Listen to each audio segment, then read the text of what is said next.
into Main Street living. Now, as you guys know, I'm based in LA. The weather and the rain we've been getting in California the past few months is definitely a change from the norm. I know Cheryl is out in New York now.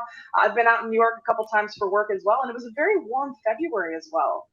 Yes, and you've had the atmospheric rivers out in California. So one storm after another with that jet stream diving right into the West Coast. And you're right, we're seeing the impacts of climate change all around the country and really all around the world, too.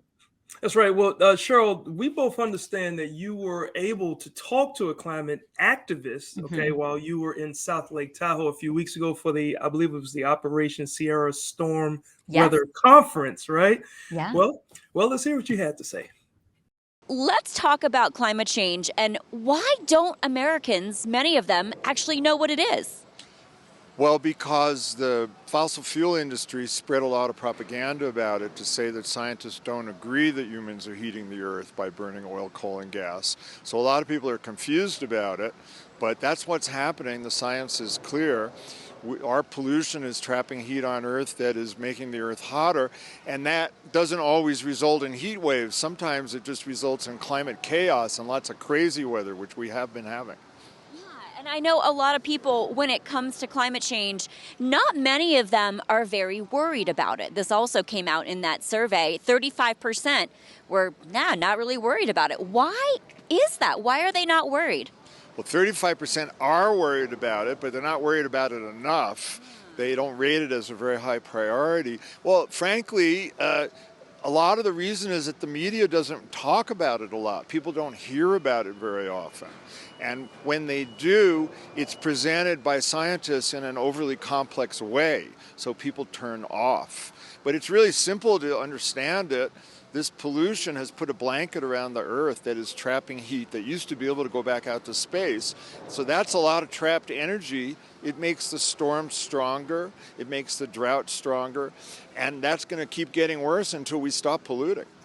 And I know some people might think this is not an immediate threat. Like if you see a grizzly bear, that's an immediate threat.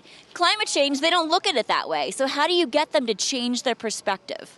Well, a lot of people are seeing it more as an immediate threat. Right here, they almost had to abandon this town, South Lake Tahoe, because of the Caldor fire 2 years ago.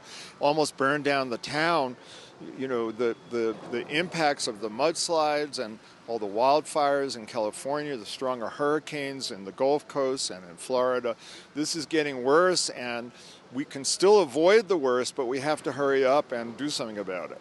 So when you say do something about it, what do you recommend to our viewers? What's something that they can do?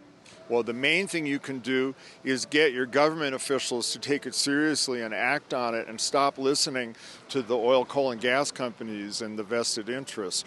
This is a collective action problem. But people can put solar panels on their roof. They pay for themselves. You can get them for no money down in many states. You can switch your heating to a high-efficiency electric heat pump. That'll save you a lot of money.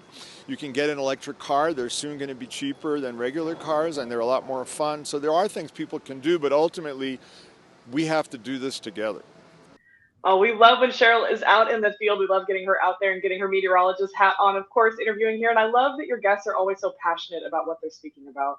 Oh, David Fenton was amazing. He gave an incredible presentation at that Operation Sierra Storm Weather Conference in South Lake Tahoe. And you can find even more information on their website, newclimatevoices.org. That's absolutely amazing. Thank you, Cheryl. As always, incredible reporting. But don't go anywhere, because coming up next, we're going to visit a bank that is making their community better.